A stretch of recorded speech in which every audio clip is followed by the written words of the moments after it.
10 minute کی break ہوتی ہے, 10 منٹ میں آپ کو بالنگ نہیں کرنی ہے, بیٹنگ بھی کرنی ہے. ویسے سب 25 سال کے ہیں, 26 سال کے ہیں, لیکن اس ٹائم پہ بچہ اندر کا باہر آ جاتا ہے.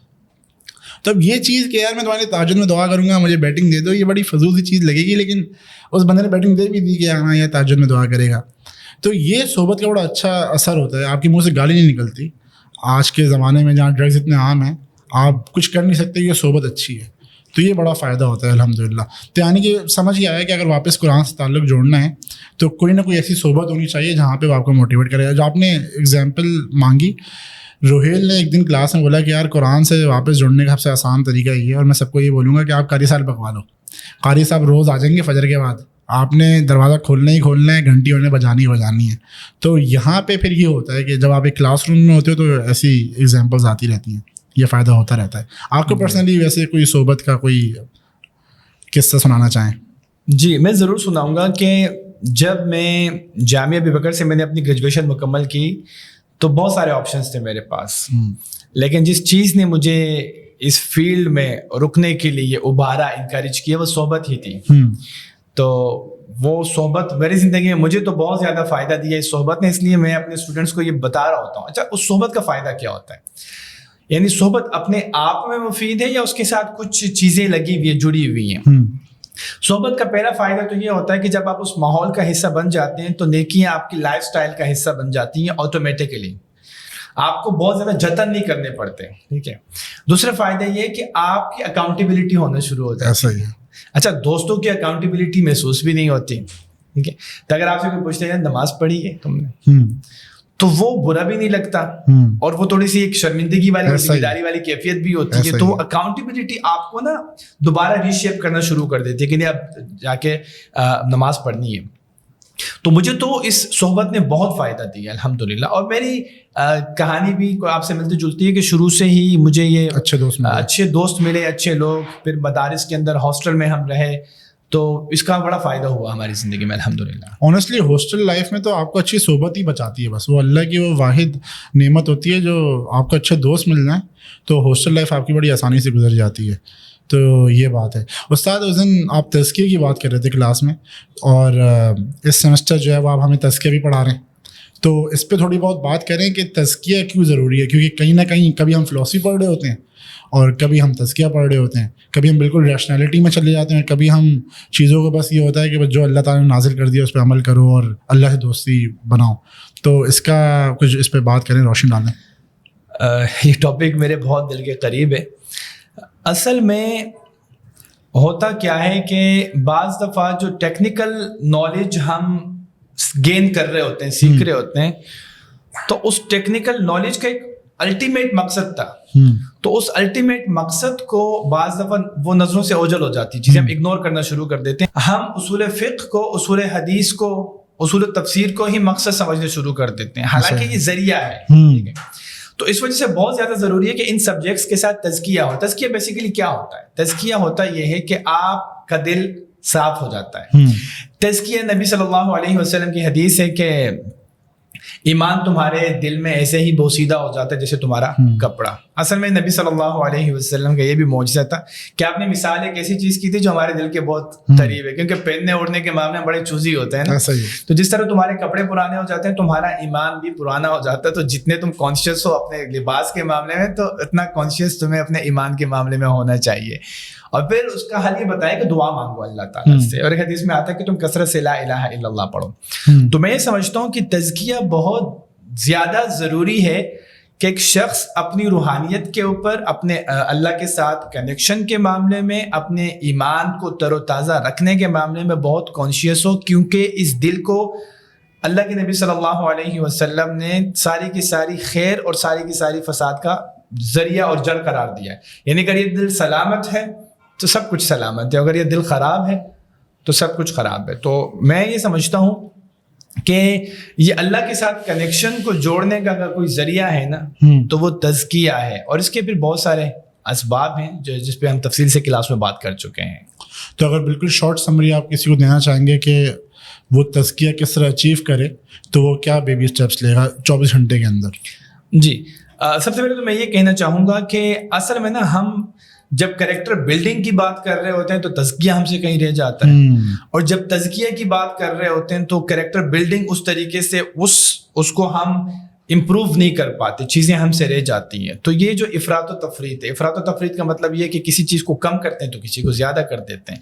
اس کو ہمیں اعتدال پر لے کر آنا ہے, ایوریج کرنا ہے, ٹھیک ہے. بار بار ٹرانسلیشن کرنی پڑ رہی ہے جی کیونکہ ہماری آڈینس جو ہے وہ ہے تو پاکستانی, لیکن اردو نہیں سمجھ میں آتی, اور یہ سارا کا سارا جو میری عادت بنی ہے یہ انہی کی وجہ سے بنی. ویسے عبداللہ کی اردو اچھی ہے, لیکن ہمارے جو دیگر کلاس ان کے کلاس فیلوز ہیں, ہمارے اسٹوڈنٹس ہیں, وہ ذرا ان کی وجہ سے مجھے تھوڑی سی اپنی انگلش کے اوپر کام کرنے کے سب ٹائٹل ڈال دیں موڈرنٹی کہہ سکتے ہیں ہم. اچھا تو اب سوال یہ ہے افراد و تفریط پہ آپ بات کر رہے تھے. جی افراد تفریط پہ میں نے بات کی. اب میں جو بیبی اسٹیپس کے اوپر آپ نے سوال پوچھا کہ بیبی اسٹیپس کیا ہے, تزکیہ کی طرف کیسے آ سکتے ہیں, تو وہی 2-3 چیزیں ہیں بنیادی طور پر. سب سے پہلی چیز تو دوبارہ میں کہوں گا کمپنی. صحیح, کمپنی کے بغیر آپ تزکیہ کر نہیں سکتے. دوسری بات یہ ہے کہ آپ دعا مانگیں اللہ تعالیٰ سے, کیونکہ تزکیہ اللہ ہی انسان کو توفیق دیتا ہے اس کا ایمان تازہ کرے, لیکن تزکیہ. تیسری چیز یعنی دعا مانگیں. تیسری چیز یہ کہ کثرت کے ساتھ ذکر کریں, کثرت کے ساتھ ذکر کریں. تو یہ 3 چیزیں بنیادی طور پر ایک انسان کی ابتدا ہے. یہ جب انسان کی روٹین کا حصہ بن جاتی ہیں تو باقی چیزیں خود بخود سیٹ ہونی شروع ہو جاتی ہیں. البتہ ایک سوال ہو سکتا ہے آپ کی طرف سے, میں پہلے سے بتا دیتا ہوں کہ کیا اگر ایک انسان کا دل سخت ہو جائے تو کیسے نرم ہوگا, اور تزکیہ کی طرف سے کیسے آ سکتا ہے. تو اس کے لیے تو سمپل بھائی فارمولا ہے کہ قبرستان جائیں, آدھا گھنٹہ گزاریں ذرا قبرستان میں, لگ پتہ چل جائے. سوچیں ذرا, انسان کا سارا ایگو, یہ جتنے بھی دل کے مسائل ہیں نا, اپنے آپ کو بہتر سمجھنا, تکبر, اور یہ ساری چیزیں ختم ہو جاتی ہیں. یا تو بندہ ہسپتال میں جائے, کسی ایمرجنسی وارڈ میں ذرا ٹائم گزارے, کسی مریض کا انٹرویو کرے, یا وہ کسی میت کو غسل دیں, کر کے دیکھیں یہ کام, تو لگ پتہ جاتا ہے, اور انسان اپنی اس فطرت کے اوپر آ جاتا ہے کہ انسان کی حقیقت کیا ہے. استاد آپ نے اتنی خوبصورت بات کی. پرسنل بڑے بھائی سے بات ہو رہی تھی, اور انہوں نے ایک جملہ بولا کہ مرد ایک بخار کی مار ہے. تو مجھے اتنی کوئی ریئلٹی ہٹ ہوئی کہ ہم لوگ ویسے دیکھتے ہیں کہ بھائی گرائنڈ کلچر آ گیا, بس 24 گھنٹے کام کرو اور رات میں لیٹ سو, کافی پیو. بٹ ایک بخار ہوتا ہے اور 4 دن ہم بستر پہ ہوتے ہیں, اور ہمیں ریئلائزیشن ہوتی ہے کہ ہاں یار ہم کچھ کر نہیں سکتے. تو اس میں ذکر بڑا امپورٹنٹ ہے. جب بھی ذکر کی گفتگو ہوتی ہے تو یہ گفتگو شروع ہو جاتی ہے کہ صبح شام کے اذکار کرے بندہ, پھر سونے سے پہلے جو ہے وہ بندہ سورہ ملک پڑھے اور باقی اذکار کرے, پھر تہجد کا بھی اہتمام کرے. تو پھر سوال بنتا ہے کہ یہ سارے کام کرے گا تو پھر نوکری کب کرے گا اور باقی کام کب کرے گا. تو اس کو بیلنس آؤٹ کس طرح کیا جائے, کیونکہ یہ بڑا اوور ویلمنگ لگتا ہے کہ بھائی ذکر کر لو, اچھا بھائی کیا کرو, تو یہ ساری چیزیں کرو, تو ان کے لیے ٹائم نکالنا مشکل ہے. اچھا ہمارے ہاں نا بہت ساری چیزیں صرف غلط فہمی کی وجہ سے ہم کنفیوز ہو جاتے ہیں. مطلب ذکر کرنے میں ٹائم کتنا لگے گا میکسیمم؟ میں اگر آپ سے پوچھوں, آپ کرتے ہیں صبح شام کے اذکار؟ الحمد للہ استاد. کتنا ٹائم لگ جاتا ہے استاد؟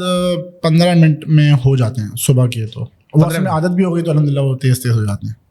اور سورہ ملک اگر پڑھتے ہیں رات کو تو کتنا ٹائم لگ جاتا ہے؟ 7-8 منٹ لگ جاتے ہیں. اچھی آواز میں, سکون سے, بالکل پیاری قرات کے اندر. تو مجھے یہ بتائیں کہ 7-8 منٹ میں آپ پوری سورہ ملک پڑھ رہے ہیں اور 15 منٹ میں آپ پورے اذکار کر رہے ہیں, تو اب یہ کوئی اتنا زیادہ ٹائم لگ رہا ہے کہ انسان کر نہیں سکتا, جبکہ 24 گھنٹے ہمارے پاس ہیں. گھنٹوں ہم بہت سارے کاموں میں لگا لیتے ہیں, گیدرنگ میں بیٹھتے ہیں, کچہری کر رہے ہوتے ہیں, 2 گھنٹے گزر جاتے ہیں پتہ ہی نہیں چلتا, چائے کے ڈھابے پہ 2 گھنٹے گزر جاتے ہیں پتہ ہی نہیں چلتا. تو پھر یہ ظاہر سی بات ہے کہ پریورٹیز ہیں. مجھے بھی لگتا ہے کہ ٹائم کا مسئلہ نہیں ہے, اٹس آل اباؤٹ پریورٹیز. اگر آپ اس کو وہی اہمیت دیتے ہیں کہ جو مطلوب ہے بطور مسلمان, ذکر اور اس کے فوائد کو اگر آپ تھوڑا سا ایکسپیرینس کریں تو آپ کو یہ ٹائم اتنا مشکل نہیں لگے گا. بلکہ میں چاہوں گا کہ آپ اس حوالے سے تھوڑا سا اپنا ایکسپیرینس بتائیں ذکر کے حوالے سے. ذکر تو الحمد للہ پہلے سے کرتے ہوئے آ رہے تھے, دیکھا بھی تھا کہ اس کی اہمیت ہے اور گھر میں ماحول بھی ایسا تھا. بٹ اصل فائدہ تب ہوا جب ذکر کا مطلب سمجھ آیا, جب عربی پڑھی یہاں پہ آ کے اور پھر سمجھنے کی کوشش کی تو پھر سمجھ آئی کہ یہ جو دعائیں ہیں نا یہ بہت بڑا سمندر ہے, اس کو کوزے میں بند کر دیتی ہیں دعائیں. جب جیسے ایک دعا مجھے صبح کی بڑی پسند ہے کہ جس میں آتا ہے نا اللہم انی اسألک خیر ھذا اليوم فتحہ ونصرہ ونورہ وبرکتہ. آپ اللہ تعالیٰ سے کہہ رہے ہیں کہ بھائی فتح بھی دے دے, نور بھی دے دے, برکت بھی دے دے. تو اتنی بڑی دعا, اتنی ساری چیزوں کو آپ نے سمجھ کر دیا. پھر اکثر ٹینشن میں ہوتا ہے بندہ, اس کو سمجھ نہیں آ رہی ہوتی کہ یار آج کے دن میں یہ سارے کام ہیں. اب ظاہر ہے ایک کلچر وہ والا ہے کہ بھائی نوٹ ٹیکنگ کرو, کاپی میں سب کچھ لکھو, پھر اس کو ٹائم بلاکنگ میں ڈالو. پھر دعا سامنے آ جاتی ہے کہ یا حی یا قیوم برحمتک استغیث، میرے سارے معاملات کو ٹھیک کر دے، اصلح لی شأنی کلہ ولا تکلنی الی نفسی طرفۃ عین، کہ مجھے اپنے نفس کے حوالے مت کر. تو یہ دعائیں، اب جیسے وہ والی دعا ہے اللہم عافنی فی بدنی، میرے بدن کو عافیت دے دے، تو یہ دعائیں جب سمجھ آ جاتی ہیں نا بندے کو تو بڑا چینج آ جاتا ہے. تو پھر وہی والی بات ہے کہ پھر اس کو پہلے عربی تھوڑی بہت سمجھے وہ، اور کوشش کرے ٹرانسلیشن سے پڑھ لے. ویسے آپ ذکر جب کرتے ہیں تو الگ سے ٹائم نکال کے بیٹھتے ہیں اور سکون سے پڑھتے ہیں، یا پھر چلتے پھرتے میں ہو جاتا ہے؟ نبی صلی اللہ علیہ وسلم کا جو طریقہ کار تھا، آپ کی جو سنت تھی، فجر کی نماز کے بعد بیٹھ کر اپنی جگہ پر ذکر اذکار کرنا آپ کا معمول تھا. اس کی اپنی ایک الگ سے ہی برکت ہے. دیکھیں، ذکر ایک بہت ہی مائنڈ فل ہو کے کرنے والا کام ہے، اور اگر آپ پوری توجہ سے نہیں کریں گے تو پھر اس کے فوائد کیسے حاصل کریں گے؟ تو وہ پوری توجہ چاہیے ذکر کے لیے. ذکر کی بات کریں، قرآن کی کسی صورت کو پڑھنے کی ہم بات کریں تو پوری توجہ چاہیے. اگر آپ اس طریقے سے کنسنٹریٹ کر کے اور ریفلیکٹ کر کے آپ کر ہی نہیں رہے ذکر، تو پھر وہ اس فائدے کو آپ حاصل نہیں کر سکتے. تو بیٹھ کر ہی ذکر کرنا چاہیے. ذرا پریکٹیکلی ہم سوچتے ہیں کہ بعض دفعہ ہم کچھ ایسی ذمہ داریاں ہمارے پر ہوتی ہیں، ہمیں یونیورسٹی ٹائم سے جانا ہوتا ہے، یا ہم جو بھی ہماری پروفیشنل لائف ہے، ہم کہیں جاب پہ جانا ہے، تو پھر اگر آپ کے پاس آپشن نہیں ہے اتنا زیادہ بیٹھنے کا، تو جتنا بیٹھ سکتے ہیں بیٹھ جائیں. جو باقی کا ذکر ہے آپ چلتے پھرتے کر سکتے ہیں انشاءاللہ. اس میں کوئی حرج والی بات نہیں، بس لیکن کوشش کریں کہ آپ کنیکٹ رہیں پھر ذکر کریں. صحیح. اور یہ اب جب ذکر کی بات آتی ہے تو کہیں نہ کہیں اس کا ظاہر تزکیہ کی بات، ذکر کی بات ہماری سائیکالوجی سے بھی لنکڈ ہے. اور آپ کا میں نے دیکھا ہے ماڈرن سائیکالوجی میں کافی انٹرسٹ بھی ہے. آپ نے کتاب کی ٹرانسلیشن بھی کی ہوئی ہے سورہ یوسف والی. تو پہلے تو یہ بتائیں کہ کیا کوئی لنک ہے، ایگزسٹ کرتا ہے ماڈرن سائیکالوجی کا ہمارے ذکر سے، ہماری اسپریچولیٹی سے؟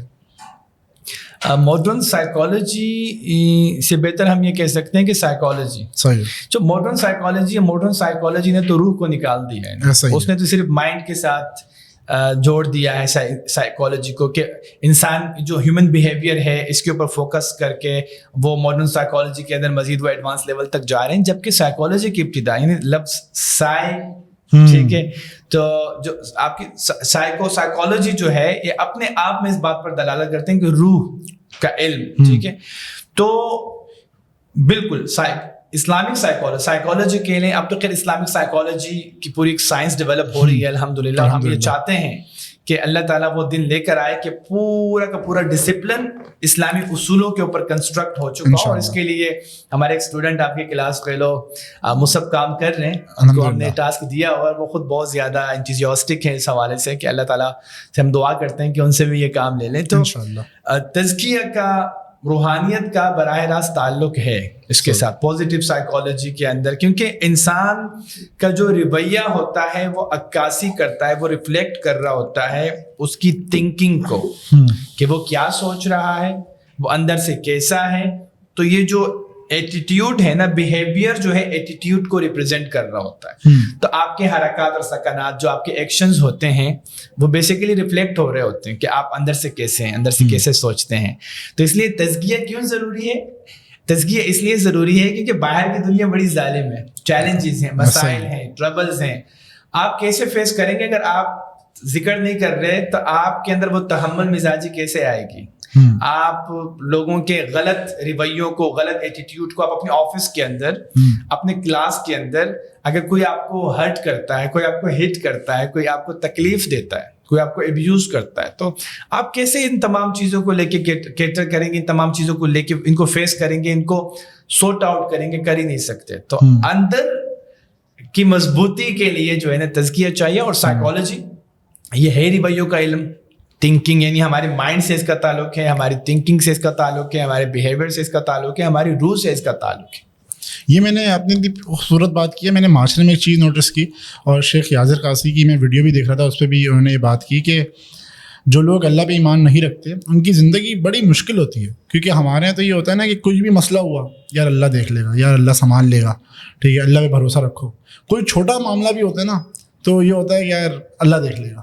تو وہ ذکر ہمیں ظاہر ہے کہ ایکسٹرنل فورس ہوتی ہے جو ہمیں ہیلپ کر رہی ہوتی ہے، اور وہ ہمارے تزکیہ اور وہ پوری سائیکالوجی ہماری اس طریقے سے چل رہی ہوتی ہے.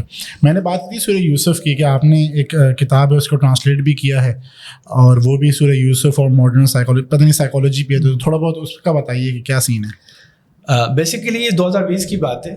ہمارے شیخ ہیں ڈاکٹر آصف حیرانی. تو امریکہ ڈیلس میں وہ ہوتے ہیں, ریزیڈینشیل اسکالر ہیں. تو وہ ہمارے پاس آئے تھے 2020 میں. اس وقت میں امام ڈیولپمنٹ پروگرام کا جو ایک ہمارا پروجیکٹ تھا اس کو میں ہیڈ کر رہا تھا. تو وہ ہمارے پاس آئے تھے ہمارے ائمہ کو ٹرین کرنے کے لیے. تو یہ بیسیکلی ان کا نا PhD کا تھیسس تھا. تو وہ یہ ہمیں بطور ہدیہ, بطور گفٹ انہوں نے یہ ہمیں کتاب ہمیں دی. تو مجھے کتاب میں نے جب دیکھی تو شروع سے ہی ریڈنگ کی ایک اچھی عادت تھی, ایک ذوق تھا. تو جب اس کی ہم نے فہرست دیکھی, ٹیبل آف کنٹینٹ کو جب دیکھا تو بڑی اچھی لگی, بڑی یونیک اس کی ترتیب تھی, کمپائلیشن تھی. تو جو اس کے اندر مضامین کو ڈسکس کیا گیا تھا بڑا اچھا لگا, ریلیونٹ لگا. تو ان سے پوچھا پھر کہ کیا اس کا کوئی اردو ورژن ہے؟ تو ڈاکٹر صاحب نے کہا کہ نہیں ہے تو نہیں. تو مجھے بھی یاد نہیں کہ میں نے ان سے کہا کہ میں کر لوں یا انہوں نے مجھے کہا کہ آپ کر لیں. تو پھر وہیں سے کیونکہ اتنی اچھی لگی تھی, میں نے 2-3 دن میں اس کی پوری ٹیبل آف کنٹینٹ کا اردو ٹرانسلیشن کیا. ان کو میں نے بھیجا تو انہوں نے کہا یہ بہت اچھا ہے, بڑا فریش ٹرانسلیشن ہے. تو انہوں نے مجھے پھر کہا کہ کر لو. تو وہیں سے پھر اللہ تعالیٰ نے توفیق دی. تھا بڑا مشکل کام کیونکہ کافی موٹی کتاب تھی, لیکن پھر وہ ہو گیا الحمدللہ. الحمدللہ. ویسے آپ کو قرآن کی سب سے خوبصورت صورت کون سی لگتی ہے جو آپ کہتے ہیں کہ یار یہ پڑھنی چاہیے اگر کوئی بندہ پہلی دفعہ قرآن خود کھول رہا ہے؟ سورہ یوسف. سورہ یوسف کوئی دو رائے نہیں, سورہ یوسف ہے, اور ایسی بات. سورہ یوسف اس طرح بھی میرے دل کے بہت قریب ہوئی کہ میرا جو بچپن کا دوستوں گروپ ہوتا ہے نا, جو آپ کا سب سے جگری گروپ ہوتا ہے, جو آپ کو سب کچھ جانتا ہے آپ کے بارے میں, رمضان میں جب دورہ ترجمے کے اندر میں نے ایک دوست کو اس میں سے بلا لیا کہ یار سورہ یوسف اس دن ہوگی تو آ جاؤ. تو پورا دورہ ترجمہ سورہ یوسف کا ساتھ کیا ہم لوگوں نے. پھر جب ہم لوگ عید پہ بیٹھے تو ہم لوگوں نے سورہ یوسف پہ گفتگو کی, اور پہلی دفعہ ہوا کہ ہم عید پہ ناشتے پہ چائے پہ بیٹھے ہیں اور ہم قرآن کی کسی صورت کو ڈسکس کر رہے ہیں. اور اس میں بھی اگر میں بولوں سب سے جو اچھا پارٹ تھا وہی قصہ ہے موسیٰ علیہ السلام, حضرت یوسف علیہ السلام کا, جب زلیخا ان کے پاس آتی ہے اور وہ کہتے ہیں معاذ اللہ, کیونکہ اس دور میں ظاہر ہے ہر جگہ بے حیائی ہے اور لسٹ کے ایشوز ہیں, اور اس کے اندر ہمیں ایک ریئل ٹائم جو ہے نا ریئل لائف ایکسپیرینس ملتا ہے کہ ہمیں کس طرح بے حیائی سے بچنا ہے. ویسے سورہ یوسف کے اندر استاد آپ کا سب سے اچھا دل کے قریب واقعہ کون سا ہے؟ ویسے تو پوری صورت اتنی خوبصورت ہے اور اس میں آپ کو جگہ جگہ اتنے سارے اسباق سیکھنے کی چیزیں ملتی ہیں, لیکن جو چیز مجھے بہت اچھی لگتی ہے اور اس سے مجھے بڑا فائدہ ہوا ہے وہ حضرت یوسف علیہ السلام کی پازیٹیوٹی تھی. بالکل ایسا ہی ہے کہ اتنے چیلنجز کا سامنا کرنے کے باوجود جب وہ بالآخر وہ بادشاہ بن جاتے ہیں اور اپنے بھائیوں کو بلا لیتے ہیں, والد کو والدہ کو بلاتے ہیں اور ان کو عرش پر جب اٹھاتے ہیں تو کہتے ہیں کہ یا ابتی ھذا تأویل الرؤیا قد جعلها ربی حقا, اور پھر کہتے ہیں کہ ابا جان یہ جو میں نے خواب دیکھا تھا نا یہ اس کی تعبیر اللہ نے سچ کر دکھائی ہے.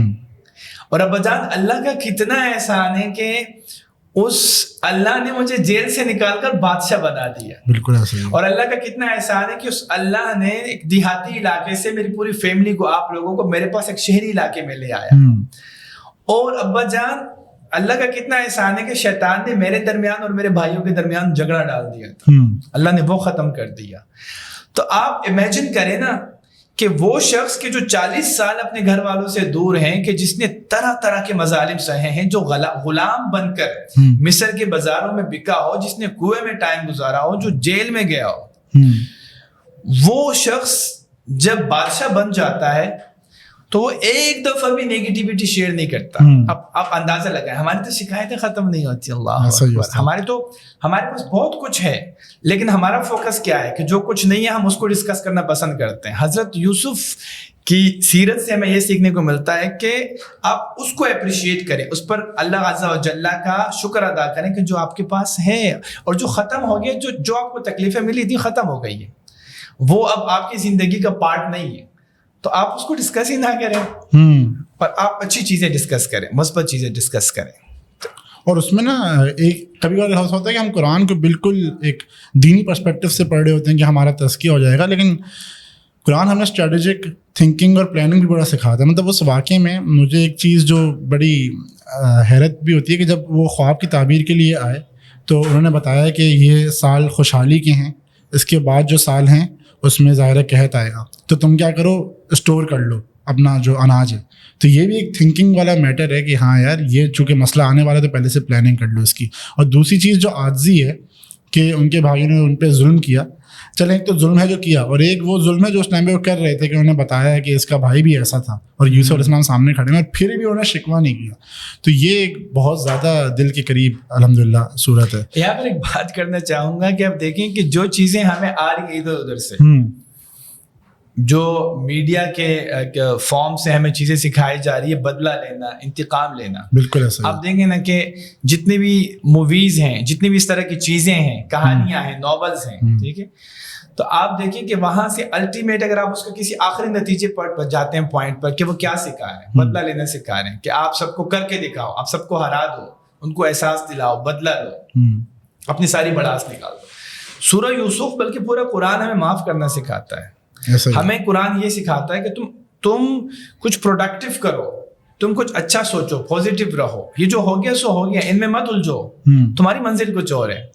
دوسرا یہ کہ تحمل مزاجی, جو کہ ہمارا مسئلہ ہے. کراچی والے آج کل مرچ مسالہ زیادہ کھاتے ہیں, بلکہ ہمیشہ سے ہی کھاتے رہے. تو یہ سندھی بریانی اور اس طرح کی چیزیں حیدرآبادی, تو ہوتا کیا کہ بی پی کا لیول آلریڈی باقی لوگوں سے ہائی رہتا ہے, تو ان کو تو بس صرف ہلکا سا گرم ہوا کا جھونکا لگانے کی دیر ہے, تو یہ اپنے آپ سے باہر آ جاتے ہیں. تو مسئلہ یہ ہے کہ تحمل مزاجی سیکھنے کی ضرورت ہے یوسف علیہ السلام سے. اور ایک چیز اور عبداللہ, اگر آپ مجھے اجازت دیں, اصل میں ہمیں یوں لگتا ہے کہ قرآن کا تعلق نا براہ راست ہماری زندگی سے نہیں ہے. آپ نے بھی اس کو مینشن کیا کہ بس تزکیہ ہو جائے گا, تھوڑی سی وہ دینی جنت کے حوالے سے بس باتیں ہوں گی, ایسا ہے نہیں ہرگز. تو کسی نے نا غلط فہمی ڈال دی ہے, یا کبھی ہم نے وہ ایکسپیرینس کی نہیں. اسلام آیا ہی, اسلام چاہتا یہ ہے کہ ہماری آخرت سنور جائے, لیکن اسلام ہماری دنیا کو نظر انداز نہیں کرتا, آپ کو پورا فریم ورک دیتا ہے, یہ میں آپ کو گارنٹی دیتا ہوں. آپ کو پولیٹیکل فریم ورک دیتا ہے, آپ کو ایجوکیشنل فریم ورک دیتا ہے, آپ کو سوشل فریم ورک دے رہا ہوتا ہے, آپ کو اپنی فیملی کو اچھے انداز سے سنبھالنے کا فریم ورک دیتا ہے. ایون کہ اگر آپ اپنی پروڈکٹیوٹی, انڈیویجول پروڈکٹیوٹی انکریز اور انہانس کرنا چاہتے ہیں, قرآن آپ کو پورا فریم ورک دیتا ہے. آپ سورہ یوسف اٹھا کے دیکھ لیں, جتنے بھی ہمارے لوگ ہیں جو ہمیں سن رہے ہیں, ہمارے ویورز ہیں, آپ گارنٹی سورہ یوسف کو اٹھا کے دیکھیں اور آپ اپنے مسائل کا حل ڈھونڈیں اس نیت سے. کوئی ڈائریکشن لے کر آپ پڑھیں نا, کوئی ٹاسک لے کر سورہ یوسف کو پڑھیں, تو you will definitely find the solutions. اور جب آپ کو سولوشنز ملیں گے تو آپ کو لگے گا یہ تو بہت ریلیونٹ ہے, میں تو اتنا عرصہ پتہ نہیں کس غلط فہمی میں پڑا رہا. تو صرف سورہ یوسف سے شروع کریں اور اپنے مسائل کو ذہن میں رکھیں, پھر دیکھیں کہ کیا انشاءاللہ آپ کی زندگی بدلتی ہے. انشاءاللہ. استاد اچھی خاصی بات ہماری قرآن اور تزکیے پہ ہوئی. اب اگر کوئی انسان ہے جو کہ بالکل اس فیلڈ میں, اس اسپیس میں نہیں ہے, اور وہ کہہ رہے کوئی ایک شارٹ کٹ عمل مل جائے, وہ میں کروں تو زندگی کے معاملات آسان ہو, جادو کی چھڑی مل جائے کوئی, تو ایسا کوئی ہے, کوئی ذکر ایسا ہے یا کوئی عمل ایسا ہے ایگزسٹ کرتا ہے؟ اچھا, ایک چیز ہے جو قرآن مجید اس کو بیان کر چکا ہے. اگر کوئی شخص یہ چاہتا ہے کہ اس کے دن رات کا پورا سائیکل ٹھیک ہو جائے, پورے کا پورا سائیکل, تو تہجد کی نماز شروع کرتے ہیں. اچھا, ہمارے یہاں تصور یہ ہے کہ تہجد کی نماز اینڈ ہے, یعنی سب سے پہلے ہم اپنی 5 نمازیں تو ٹھیک کر لیں, اس کے بعد دیکھی جائے گی, پر تہجد کی نماز تو بہت آگے کا لیول ہے, ٹھیک ہے, ایڈوانس لیول ہے. ایسا نہیں ہے. نبی صلی اللہ علیہ وسلم پر 5 نمازوں کی فرضیت کا حکم بعد میں آیا تھا. آپ کو سب سے پہلی نماز جو پڑھنے کا حکم دیا گیا تھا وہ تہجد کی نماز تھی. تو آپ اس ترتیب کو سمجھے نا بھائی. آپ تہجد کی نماز, جو بھی شخص چاہتا ہے کہ اس کی پوری سائیکل ٹھیک ہو جائے, تو پہلا سٹیپ کیا ہونا چاہیے, آپ تہجد کی نماز پڑھنا شروع کرتے ہیں, لازم پکڑ لیں. پھر دیکھیں آپ کی کس طریقے سے زندگی خوبصورت سے خوبصورت ترین ہوتی چلی جائے گی. اس کے لیے پر ایک چیز ہے کہ اس تہجد تک آنے کے لیے جو ہم نے ابتدا میں بات کی تھی کہ آپ کو نیک لوگوں کی صحبت اختیار کرنی پڑے گی, کیونکہ سب سے پہلے تو آپ کا یہ ذہن بدلتا ہے. یہاں سے آپ بدل جاتے ہیں تو اس کے بعد پھر آپ کا عمل بھی بدلنا شروع ہو جاتا ہے. اور مجھے تو کئی بار ایسا فیل ہوتا ہے کلاس میں آپ اتنا زیادہ ایمفیسائز کر رہے ہوتے ہیں تہجد کی نماز پہ کہ بس پڑھنی ہی پڑھنی ہے, تو کلاس میں جب یہ چیز ہو رہی ہوتی ہے اور لوگ اپنے ایکسپیرینس بھی ڈسکس کر رہے ہوتے ہیں, اس کا بھی بڑا فائدہ ہوتا ہے. تو یہ بہت اچھی بات آپ نے کی. ویسے استاد آپ کا اوور آل شجرہ ایکسپیرینس کیسا جا رہا ہے؟ ہم لوگ آپ پڑھا رہے ہیں, میرے علاوہ, میں تو نالائق اسٹوڈنٹ ہوں, میرے علاوہ جو ہے پڑھانے کا ایکسپیرینس کیسا رہا؟ بہت ہی امیزنگ ایکسپیرینس ہے, بہت امیزنگ ایکسپیرینس ہے. اور اصل میں یہاں پر ایک چیز میں واضح کرنا چاہتا ہوں کہ جو شجرہ انسٹیٹیوٹ کا ہمارا یہ پروگرام ہے 4 سالہ علم ویلی، یہ کن لوگوں کے لیے ہے؟ یہ بیسیکلی جو یونیورسٹی کے اسٹوڈنٹس ہیں یا ہمارے ینگ پروفیشنلز ہیں یا جو ذرا کمیونٹی ایکٹیوسٹ ہیں یا بہت زیادہ جو انتھوزیاسٹک ہیں کہ ہم کچھ دعویٰ کا کام کریں. اب ایسے لوگوں کے لیے اس پورے پروگرام کو ڈیزائن کیا گیا. اب دیکھیں کہ وہ لوگ ہیں کہ جو معاشرے کے ساتھ انٹریکشن کر رہے ہیں، جو بڑے کانشیس ہیں، جو real life real world problem سے انٹریکٹ کر رہے ہیں. تو ایسے لوگوں کے لیے ہم نے یہ پروگرام ڈیزائن کیا تھا، جس کا پہلا فرسٹ بیچ الحمدللہ پہلا سال مکمل ہونے والا ہے فرسٹ بیچ کا. تو میرا تو بہت اچھا ایکسپیرینس رہا اسٹوڈنٹس کے ساتھ.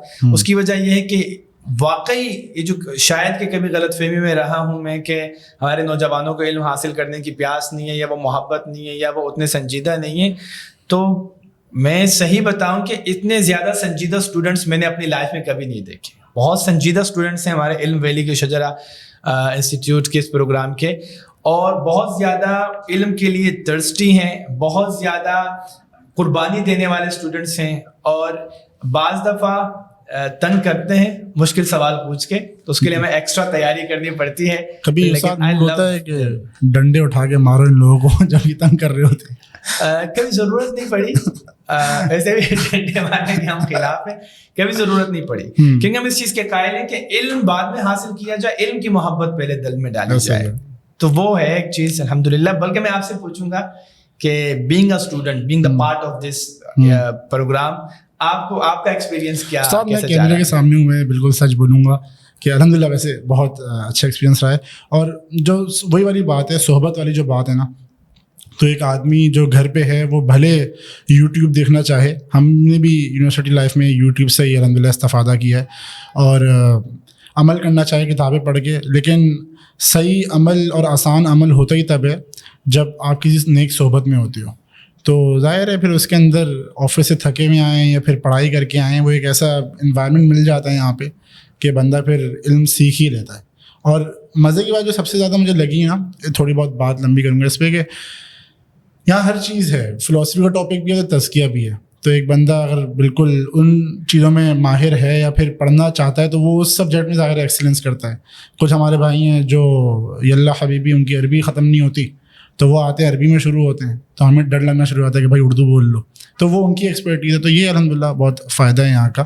استاد کوئی کلوزنگ ریمارکس دینا چاہیں گے آپ آڈینس کو؟ میں یہی چاہوں گا کہ ہمارے بچے، ہمارے بھائی علم کی طرف آئیں. بہت ہو گیا تقلید کر کے، بلائنڈ فالوئنگ، یہ جو انفلوئنسرز ہمیں انفلوئنس کر رہے ہوتے ہیں، ماڈرن ازمز جو ہیں وہ کچھ خوبصورت سلوگنز کے نیچے یا کچھ مشکل گتھیوں کا چکر چلا کے کہ جو کمپلیکس ڈسکشنز کر کے ہمیں انسپائر کر رہے ہوتے ہیں. بس ہو گیا، آ جائیں پڑھنا شروع کر دیں. اتنی آسانیاں آپ کے لیے ہیں نا، اتنے ادارے بن گئے ہیں. آپ دیکھیں کہ آپ کس طرح کر سکتے ہیں. Start your journey. آپ آئیں، علم حاصل کریں، دیکھیں کہ آپ کی زندگی کیسے بدلتی ہے. آپ کو واقعی 180 ڈگری پہ آپ کو جا کے آپ کو افسوس ہوگا کہ آج تک تو ہم سب کچھ غلط سمجھتے رہے. ہماری بنیاد ہی غلط تھی، ہمارا لینس ہی غلط تھا. ہم غلط چشمے سے دنیا کو دیکھ رہے تھے، کہانی کچھ اور نکلی، ہمیں تو آج تک دھوکے میں ڈالا گیا. تو آپ کو فائدہ ہوگا، آپ کو مزہ آئے گا.